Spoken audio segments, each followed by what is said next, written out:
नमस्कार। अंतर्राष्ट्रीय खबरों के हमारे इस बुलेटिन में आपका स्वागत है। मैं हूं चंद्रशेखर जोशी। इस बुलेटिन में हम आपको रूबरू करवाते हैं दुनिया भर की हलचल से। तो आइए शुरू करते हैं और सबसे पहले देखते हैं अंतर्राष्ट्रीय सुर्खियां। उत्तर कोरियाई तानाशाह ने रूसी राष्ट्रपति को प्योंगयांग आने का दिया न्योता। पुतिन ने रूस डीपीआर के दोनों देशों के इतिहास और परंपरा को आगे बढ़ाने का दिया भरोसा। दोनों देशों के बीच भागीदारी पर दक्षिण कोरिया और अमेरिका ने जताई चिंता।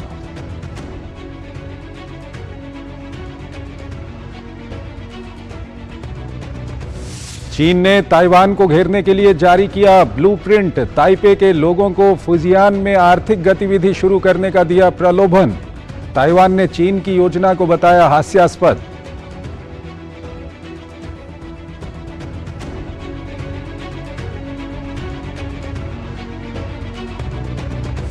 लीबिया में बाढ़ से मची भारी तबाही। डेरना के मेयर ने 20,000 से अधिक लोगों के मारे जाने की जताई आशंका। अब तक करीब 6,000 लोगों के मारे जाने की पुष्टि। जर्मनी ने राहत सामग्री लेकर भेजे 2 विमान।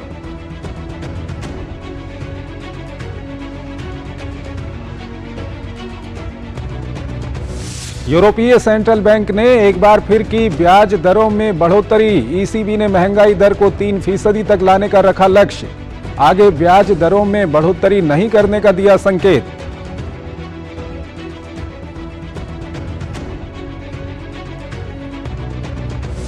अमेरिका ने रूसी प्रतिबंधों के उल्लंघन के आरोप में तुर्की की 5 कंपनियों को काली सूची में डाला। इन कंपनियों पर रूस को मदद पहुंचाने का आरोप। प्रतिबंध के बावजूद तुर्की की 3 कंपनी रूस में दे रही थीं सेवाएं।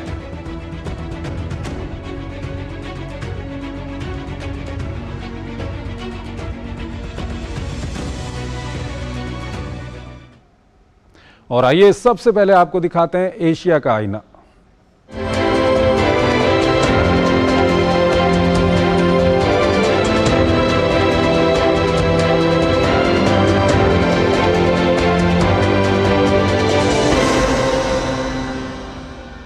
उत्तर कोरिया के तानाशाह किम जोंग उन के रूस दौरे पर पूरी दुनिया की नजरें लगी हुई थीं। पुतिन के साथ बैठक में जहां किम जोंग उन ने रूस के राष्ट्रपति व्लादिमीर पुतिन को पूर्ण और बिना शर्त समर्थन देने का संकल्प जताया, वहीं पुतिन ने भी उत्तर कोरिया के साथ अपने बेहतर संबंधों का खाका पेश किया। किम ने पुतिन को उत्तर कोरिया आने का न्योता भी दिया। उत्तर कोरियाई नेता किम जोंग उन का निरंकुश तानाशाही शासन हमेशा अनोखे और आक्रामकपूर्ण फैसलों से दुनिया को सकते में ला देता है। इसी कड़ी में उनका रूस दौरा भी काफी अहम रहा, जहां पूरी दुनिया की नजर राष्ट्रपति पुतिन और किम जोंग उन के बीच वार्ता पर टिकी रही। बैठक में जहां किम जोंग उन ने रूस के राष्ट्रपति व्लादिमीर पुतिन को पूर्ण और बिना शर्त समर्थन देने का संकल्प जताया, तो वहीं पुतिन ने भी उत्तर कोरिया के साथ अपने बेहतर संबंधों का खाका पेश किया। अब इसी दोस्ती को आगे बढ़ाते हुए किम जोंग उन ने रूस के राष्ट्रपति को उत्तर कोरिया आने का न्योता दिया, जिसे पुतिन ने खुशी के साथ स्वीकार किया और दोनों देशों के दोस्ती के इतिहास और परंपरा को आगे बढ़ाने की अपनी इच्छा की पुष्टि की। किम जोंग उन ने राष्ट्रपति पुतिन को उत्तर कोरिया आने के लिए आमंत्रित किया है और उन्होंने इस निमंत्रण को स्वीकार कर लिया है। आगे का सभी समन्वय राजनयिक चैनलों के माध्यम से जारी रहेगा। उधर दोनों नेताओं के बीच बातचीत को लेकर दुनिया भर से प्रतिक्रिया आ रही है। अमेरिका ने चिंता व्यक्त की कि उत्तर कोरिया यूक्रेन में युद्ध के बीच रूस को हथियार और गोला बारूद प्रदान कर सकता है। ऐसा इसलिए कहा जा रहा है क्योंकि क्रेमलिन से इस बात के संकेत मिले हैं कि दोनों नेताओं ने सैन्य सहयोग पर चर्चा की, लेकिन इसके विवरण का खुलासा नहीं किया गया है। हम इसे बहुत करीब से देख रहे हैं। हम उत्तर कोरिया से रूस का समर्थन न करने का आग्रह करते रहेंगे।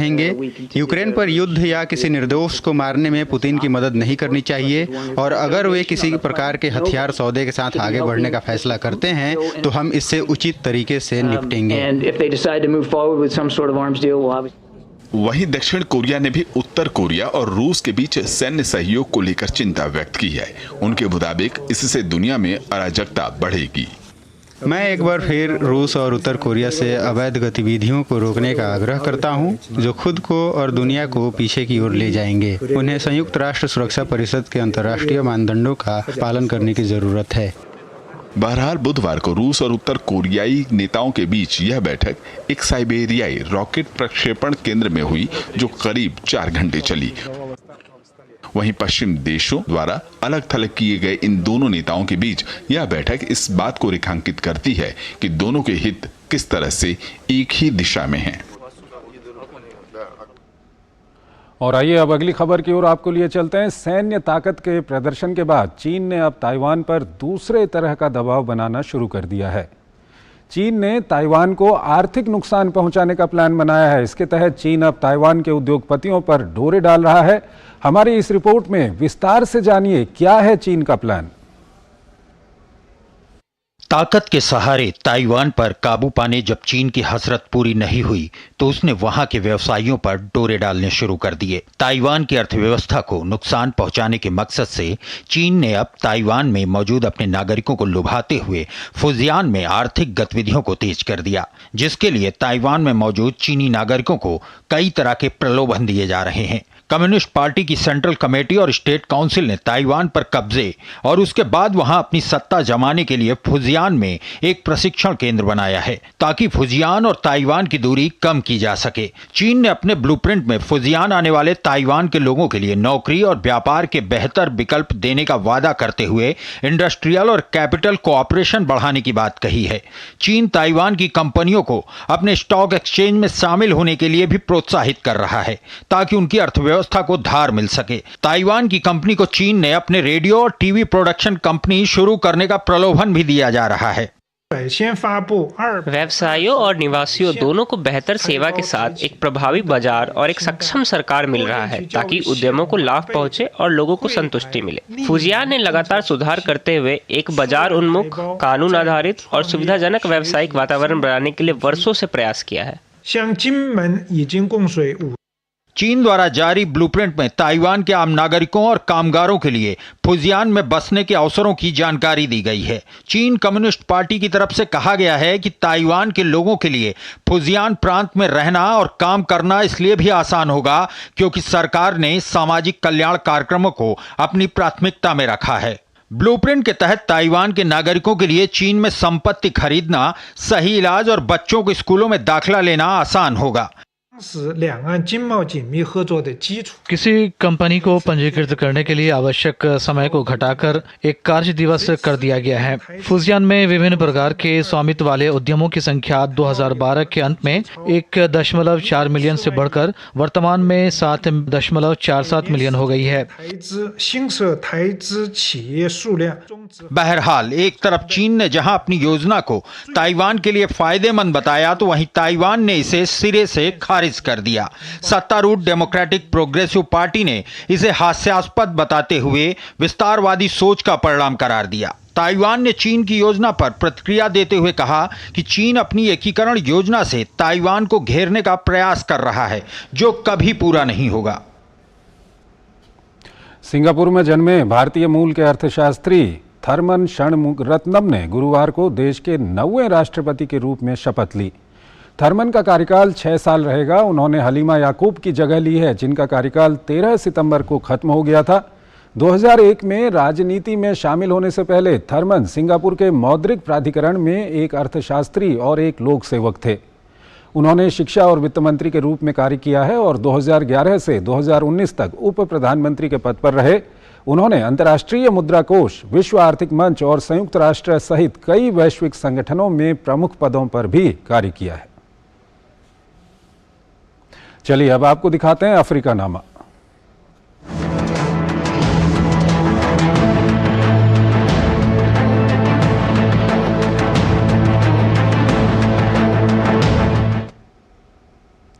लीबिया में तूफान और बाढ़ की विभीषिका अब सामने आ रही है। डेरना शहर के मेयर के मुताबिक मरने वालों की संख्या 20,000 तक जा सकती है। हालात इतने बुरे हो चुके हैं कि शहर में विनाशकारी बाढ़ में मारे गए लोगों के शवों को सामूहिक कब्रों में दफनाया जा रहा है। इस बीच दुनिया भर से लीबिया को मदद मिलने का सिलसिला भी जारी है। लीबिया का डेरना शहर, हर तरफ पानी ही पानी और तबाही मचाते पानी में दम तोड़ती जिंदगियां। विनाशकारी तूफान के बाद सैलाब ने पूरे इलाके को तहस नहस कर दिया। शहर के शहर आसमान से बरसी आफत के सामने ताश के पत्तों की तरह बिखर गए। पानी की ऊंची और मोटी लहरें इमारतों, गाड़ियों और उनके अंदर मौजूद लोगों को मटियामेट करती चली गई। और जब सैलाब शांत हुआ तो हर तरफ मलबा, शव और उल्टी पलटी गाड़ियों के ढेर लगे थे। समुद्र से लेकर घाटियों तक हर तरफ शव बिखरे पड़े हुए हैं और लगातार इनमें तेजी के साथ होता इजाफा इस भयानक आपदा के खौफ को बयां करने के लिए काफी है। हालात इतने बुरे हैं कि शहर में विनाशकारी बाढ़ में मारे गए लोगों के शवों को सामूहिक कब्रों में दफनाया जा रहा है। हम सुबह लगभग 3 या 3:30 बजे उठे। हमने एक बड़ा धमाका सुना। शहर में पूरा पानी भर गया। जब हम बाहर गए तो वहाँ कोई शहर नहीं बचा था। सब जमींदोज हो चुका था। मेरे जानने वाले लगभग 14 या 15 परिवार हैं जो समुद्र में बह गए हैं। लीबिया में आई भयानक बाढ़ लोगों के लिए काल बनकर आई। त्रिपोली में अंतर्राष्ट्रीय मान्यता प्राप्त सरकार का कहना है कि 2300 लोगों की मौत हुई है, जबकि डेरेना समेत देश के पश्चिमी इलाके पर नियंत्रण रखने वाले प्रशासन का कहना है कि 5300 से ज्यादा शव बरामद हुए हैं। वहीं शहर के मेयर अब्दुल नेनाम अल गायथी के मुताबिक बाढ़ से नष्ट हुए जिलों की संख्या के आधार पर शहर में मरने वालों की संख्या 18,000 से 20,000 तक पहुँच सकती है। उधर अपनों के जाने का गम और हादसे का खौफनाक मंजर लोगों को रुलाने के साथ साथ परेशान कर रहा है। मैंने अपने परिवार के 4 सदस्यों को खो दिया है। मेरे बेटे ने आखिरी बार अपने भाई को पिछले गुरुवार को फोन किया था और उससे कहा था कि वह बच्चों के लिए कपड़े लाएगा और मिस्र घूमने जाएगा। उधर कड़ी मशक्कत के बाद जो सहायता कर्मी डेरेना शहर तक पहुंचने में कामयाब रहे, उन्होंने तबाही का जो वर्णन किया वो बहुत ही भयानक है। खोजी और बचाव टीमों ने टूटे हुए अपार्टमेंट में तलाशी ली और तट से दूर तैरते हुए शवों को बरामद किया। वहीं बाढ़ प्रभावित डेरेना शहर में बचाव कर्मियों के साथ साथ तुर्की के चिकित्सा कर्मी भी पहुँच चुके हैं और घायलों की देखभाल कर रहे हैं। हमने एक क्षेत्र में अस्पताल स्थापित किया है। हमने अपने कर्मचारियों के साथ घटना स्थल पर स्थिति का आकलन किया और अपनी खोज और बचाव टीमों को उचित स्थानों पर भेजा। हम यहाँ दिन भर लगातार घायलों का इलाज कर रहे हैं। वहीं दुनिया भर से लीबिया को मदद मिलने का सिलसिला जारी है। इसी क्रम में जर्मनी ने वायुसेना के 2 विमानों के जरिए राहत सामग्री भेजी है। इसके अलावा संयुक्त राष्ट्र मानवाधिकार उच्चायुक्त वोल्कर तुर्क ने विनाशकारी बाढ़ में हजारों लोगों की मौत के बाद लीबिया के लिए अंतर्राष्ट्रीय सहायता की अपील की है। मैं लीबिया के सभी राजनेताओं से गतिरोधों और विभाजनों को दूर करके सामूहिक रूप से राहत और बचाव कार्य करने का आह्वान करता हूं। मैं लीबिया के लोगों के साथ एकजुटता के साथ खड़ा हूं। बांधों के टूटने से पूर्वी शहर डेरेना का लगभग 1/4 हिस्सा तूफान की वजह से नष्ट हो गया। बाढ़ और तूफान के कारण इमारतें जमींदोज हो गई हैं। गौरतलब है कि वर्षों की अराजकता और विभाजन से तबाह लीबिया में बाढ़ देश के आधुनिक इतिहास की सबसे घातक पर्यावरणीय आपदा है। और आइए अब आपको लिए चलते हैं मोरक्को की ओर। मोरक्को में विनाशकारी भूकंप के बाद बचाव अभियान जोरों पर है। विदेशों से भी मदद पहुंचनी शुरू हो गई है। इस सब के बीच हम आपको मिलवाते हैं विनाशकारी भूकंप से बचे लामिरी बाउचेप से। लामिरी की स्थिति को देखकर आप समझ सकते हैं कि यहाँ मौजूद लोगों पर क्या बीत रही है। ये है मोरक्को के विनाशकारी भूकंप से बचे लामिरी बाउचेप, जो भूकंप के 6 दिन बीत जाने के बाद भी गहरे सदमे में हैं। इस भयानक त्रासदी का दर्द झेलने वाले लामिरी जैसे ना जाने कितने हजारों लोग हैं जो अपनों को खोने के गम में गंभीर मानसिक पीड़ा का सामना कर रहे हैं। पहाड़ों की तलहटी में स्थित अमिजमिज में रहने वाले लामिरी का भूकंप से पहले एक सुखी परिवार था, लेकिन भूकंप की मार ने आज उनको जीवन भर के लिए अपने परिवार से अलग कर दिया है। अभी लोग भूकंप के साए से उबर नहीं पा रहे हैं और वो डर के साथ रहने पर मजबूर हैं। बहरहाल भूकंप के बाद अभी भी कई घरों और इमारतों की स्थिति ऐसी है कि वो कभी भी गिर सकती है। मैं भूकंप के बाद सुबह करीब 3:30 बजे यहाँ पहुँचा। मेरा घर गिर गया था। यहाँ जो कुछ हुआ उससे बहुत से लोग दुखी और भयभीत हैं। मैं भी बहुत दुखी हूँ क्योंकि मैंने अपने भाई को खो दिया। इस समय हमारे भाइयों को मानवीय सहायता की जरूरत है। इन आंसुओं को देखकर आप अंदाजा लगा सकते हैं कि अपनों को गंवाने का गम इतनी जल्दी कम नहीं होने वाला है। ध्वस्त हो चुके इन मकानों के मलबे में अपने परिजनों को खोने वाले ये लोग अब इन टेंटों में अपने जीवन की नई रोशनी खोज रहे हैं। यह कैसा अजीब एहसास है क्योंकि मेरी सारी यादें यहीं से जुड़ी हैं। मेरा परिवार, मेरे दोस्त, पड़ोसी और हर कोई मर गया है और मैंने अपना घर भी खो दिया है। इस गांव से हमारी बहुत सारी यादें जुड़ी हैं और कई प्यारे लोग हमसे बिछड़ गए हैं। वहीं देश में राहत और बचाव कार्य जारी है। सुदूर इलाकों में धीरे धीरे बचाव कर्मी पहुंच गए हैं और इसके साथ ही भूकंप की मार झेलने वालों को राहत सामग्री भी मिलनी शुरू हो गई है। इसके अलावा जगह जगह आपातकालीन अस्पतालों की व्यवस्था की गई है जिसमें दिन रात घायलों का इलाज चल रहा है। बच्चे सदमे में हैं, कुछ बीमार हैं, कुछ टॉन्सिलाइटिस या सिर दर्द से पीड़ित हैं और कुछ थकी हुई नसों के कारण बेहोश हो गए हैं। सबकी अपनी अपनी पीड़ा है। परमात्मा उनकी मदद करें। गौरतलब है कि मोरंको में भीषणकारी भूकंप की वजह से हजारों लोगों की मौत की आशंका है। हजारों लोगों की मौत हो चुकी है। वहीं संयुक्त राष्ट्र का अनुमान है कि 6.8 तीव्रता वाले भूकंप ने देश में करीब 3 लाख लोगों को बेघर कर दिया है। लेकिन सबसे बड़ा सवाल ये उठता है कि जब स्पेन, ब्रिटेन, यूएई और कतर समेत दुनिया भर के विभिन्न देश मोरक्को की मदद के लिए आगे आ रहे हैं तो आखिर क्यों वो फ्रांस, इटली, बेल्जियम और जर्मनी समेत कुछ देशों की मदद लेने से कतरा रहा है। खबरें अभी और भी हैं, एक छोटा सा ब्रेक लेते हैं। बहुत हार्ड वर्क करते हो, मेरी तरह स्मार्ट वर्क करो। क्यों? लॉटरी लगी है? लॉटरी समझो, शेयर मार्केट की एक मस्त स्कीम में इन्वेस्ट कर रहा हूँ, गारंटीड हाई रिटर्न्स आएंगे। आपके गारंटीड हाई रिटर्न्स कोई करण अर्जुन नहीं है जो जरूर आएंगे? मतलब? बाबा, शेयर मार्केट में जोखिम होता है। कोई भी गारंटीड हाई रिटर्न्स का वादा नहीं कर सकता। ये गैर कानूनी है। अच्छा? हाँ। सोच कर, समझ कर, इन्वेस्ट कर। स्वागत है आपका ब्रेक के बाद और आइए अब देखते हैं यूरोप इन दिनों।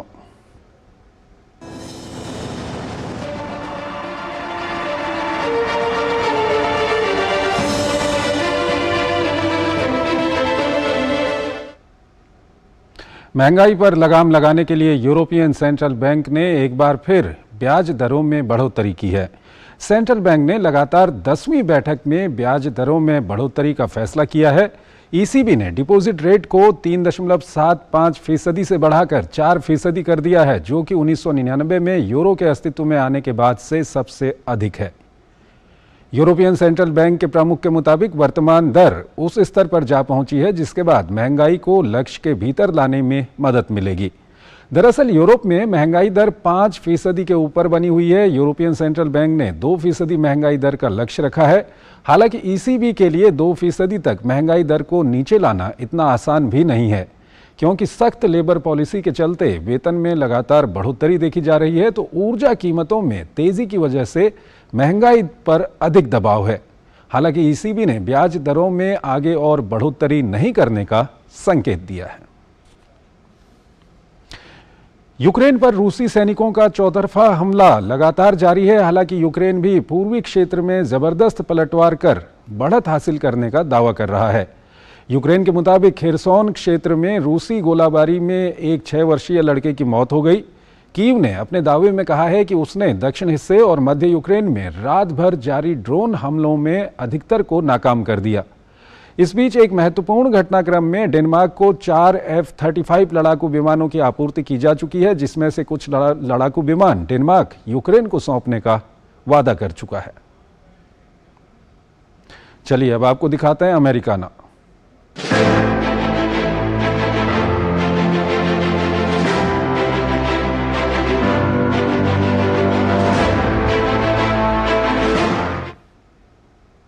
अमेरिका ने रूसी प्रतिबंधों का उल्लंघन करने के आरोप में 5 तुर्की कंपनियों को काली सूची में डाल दिया है। इन कंपनियों पर ड्रोन निर्माताओं सहित रूसी रक्षा संबंधित निर्माताओं को पार्ट्स और प्रौद्योगिकी उपकरण की आपूर्ति करने का आरोप लगाया गया है। अन्य 2 तुर्की फर्मों और उनमें से एक के मालिक को भी रूसी रक्षा क्षेत्र को नियंत्रित या उससे जुड़े जहाज़ों की मरम्मत सेवा प्रदान करने के आरोप में प्रतिबंध लगाया गया है। विदेश मंत्री एंटनी ब्लिंकन ने कहा कि अमेरिकी सरकार प्रतिबंधों का उल्लंघन और हेराफेरी में शामिल व्यक्तियों और संस्थाओं को निशाना बना रही है, जो यूक्रेन के खिलाफ युद्ध में रूस की क्षमता को आगे बढ़ा रहे हैं। गरीब देशों में तंग जिंदगी से परेशान होकर लोग अमेरिका की सीमा में वैध और अवैध रूप से घुसने की कोशिश करते हैं। ऐसे प्रवासियों की सबसे ज्यादा भीड़ मैक्सिको सीमा पर दिखाई देती है। यहां से लोग वैध या अवैध तरीके से अमेरिकी सीमा में घुसने की कोशिश करते हैं। आइए इस रिपोर्ट में हम देखते हैं ऐसे ही प्रवासियों की पीड़ा। मैक्सिको की सीमा पर बढ़ती भीड़ उन प्रवासियों की है जो बेहतर जिंदगी की तलाश में अमेरिका का रुख करना चाहते हैं। अमेरिका में शरणार्थी नीति में आए बदलाव के बाद ऐसी भीड़ सीमावर्ती कस्बों तिजुआना और सिउदाद जुआरेज में अक्सर दिख जाती है। अमेरिकी दीवार के पास इकट्ठा हुए इन शरणार्थियों को CBP 1 ऐप के माध्यम से प्रवेश दिया जाना शुरू हो गया है। कागजी कार्रवाई के बाद शरण चाहने वालों को एक नियत जगह पर ले जाया जाता है, जिसके बाद उन्हें वहां की नागरिकता मिल जाती है। ये वो लोग हैं जो संयुक्त राज्य अमेरिका में शरण मांग रहे हैं और शायद CBP 1 ऐप के माध्यम से नियुक्ति के लिए आवेदन करने के लिए लंबे समय से इंतजार कर रहे हैं, लेकिन सफलता नहीं मिली है। वे इस शिविर में हैं जो संयुक्त राज्य अमेरिका में शरण लेने के अपने अधिकार का उपयोग नहीं कर पाने के कारण लोगों की हताशा का परिणाम है। लेकिन शरण मांगने वालों की तादाद काफी अधिक होने और कागजी कार्रवाई के लिए मिलने वाली तारीखों की लंबी फहरिस्त के कारण अक्सर ऐसे लोग नजदीकी शिविरों में शरण लेते हैं। लंबे इंतजार के कारण ये शरणार्थी अक्सर कायदे कानून को तोड़ने का भी प्रयास करते हैं ताकि वो अमेरिकी गश्ती दलों के नजरों में आ जाएं। इसके पीछे मकसद होता है कि अमेरिकी पुलिस अगर ऐसे लोगों को गिरफ्तार करती है तो उन्हें जेल न भेजकर शिविरों में रखा जाता है, जहां से वो मानवीय पैरोल के तहत की मांग कर सकते हैं। अमेरिकी सीमा के अंदर पहुंचने के बाद गैर सरकारी संगठन शरण चाहने वालों का पता लगाकर उनकी मदद करते हैं।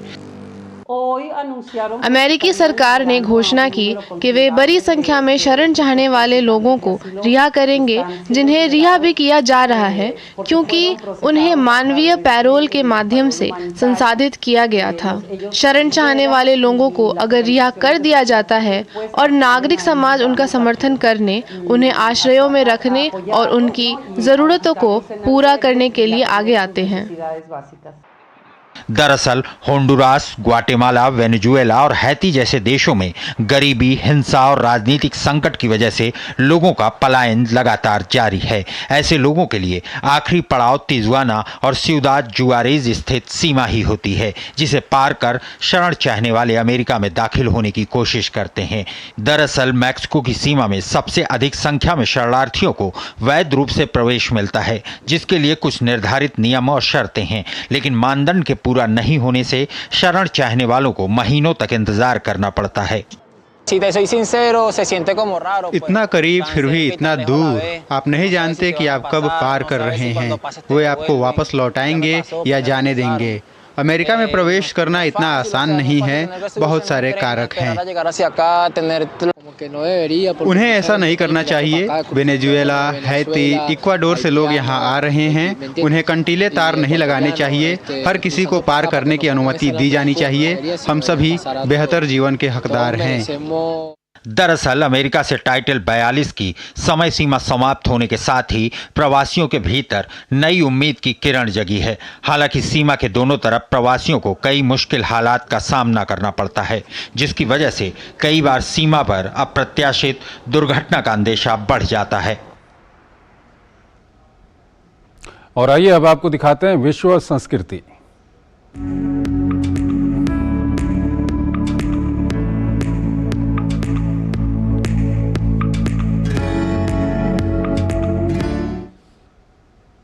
अगर आपको सिर्फ लेटे रहने के पैसे मिलें तो क्या आप ऐसी किसी प्रतियोगिता या चैलेंज में हिस्सा लेना चाहेंगे? आप कहेंगे कि ये सवाल ही बेवकूफ़ी भरा है, क्योंकि अगर ऐसा मुमकिन हुआ तो कोई भी प्रतियोगिता में हिस्सा लेगा। मगर बड़ी बात यह है कि सिर्फ लेटने के पैसे देगा कौन? तो अब हैरान होने की ज़रूरत नहीं है, क्योंकि वास्तव में एक ऐसा कंपटीशन दुनिया में होता है जिसमें सिर्फ लेटने के पैसे मिलते हैं। हाल ही में एक ऐसी ही विचित्र प्रतियोगिता का आयोजन मोंटेनेग्रो के ब्रेजना में हुआ। आप कल्पना कीजिए एक प्रतियोगिता जिसमें आपको लंबे समय तक लेटे रहने के अलावा कुछ नहीं करना होता है। आप जितनी देर लेटे रहेंगे, आपकी पुरस्कार राशि उतनी ही बड़ी होगी। ये कोई ऐसी बात नहीं है जो कल्पना की दुनिया से नहीं हो। यह एक वार्षिक चैंपियनशिप है जो हर साल मोंटेनेग्रो में आयोजित की जाती है। ऐसी धारणा थी कि मोंटेनेग्रो के लोग आलसी होते हैं, इसी कारण मजाक मजाक में यह प्रतियोगिता शुरू की गई। मोंटेनेग्रो के ब्रेजना में एक बहुत ही अनकॉमन प्रतियोगिता की मेजबानी की गई है। मैं 2021 से चैंपियन हूँ। मैंने इस साल फिर से आवेदन किया। मेज़बान हमारी सभी इच्छाएं पूरी करते हैं, हमें बस लेटना है। लेटने की यह अनोखी प्रतियोगिता हर साल मोंटेनेग्रो में आयोजित की जाती है। लेटने की अजीबोगरीब प्रतियोगिता में प्रतियोगियों को हर घंटे में 10 मिनट का बाथरूम ब्रेक मिलता है और उन्हें सेल फोन, लैपटॉप का उपयोग करने और किताबें पढ़ने की अनुमति होती है। परंपरागत रूप से प्रतियोगी मेपल के पेड़ के नीचे लेटे होते थे, लेकिन इस सप्ताह और पिछले सप्ताह खराब मौसम के कारण वे एक लकड़ी की झोपड़ी में चले गए। उन्हें हर 8 घंटे में 10 मिनट का बाथरूम ब्रेक दिया जाता है। बस इतना ही लेटते समय वे पढ़ सकते हैं, लैपटॉप या फोन का उपयोग कर सकते हैं, लेकिन वे खड़े नहीं हो सकते। अर्ध स्थिति में बैठ भी नहीं सकते, उन्हें लेटे रहना चाहिए। इससे कोई फर्क नहीं पड़ता कि वे करवट लेकर लेटे हैं या पीठ के बल। 7 प्रतियोगियों ने प्रतियोगिता को हराते हुए मोंटेनेग्रो के सबसे आलसी नागरिक बनने की अपनी लड़ाई जारी रखी है। विजेता को 1000 यूरो का पुरस्कार भी मिलेगा। पिछले साल बना 117 घंटे लेटने का रिकॉर्ड करीब कुछ दिन पहले टूट गया था। नियम सख्त है और कहते हैं कि आधा सिर उठाकर बैठना भी उल्लंघन माना जाता है और तत्काल अयोग्यता का आधार बन जाता है। Bureau report, DD news. तो अंतर्राष्ट्रीय खबरों के आज के हमारे इस बुलेटिन में फिलहाल इतना ही। आप हमारी पूरी टीम को इजाज़त दीजिए। नमस्कार।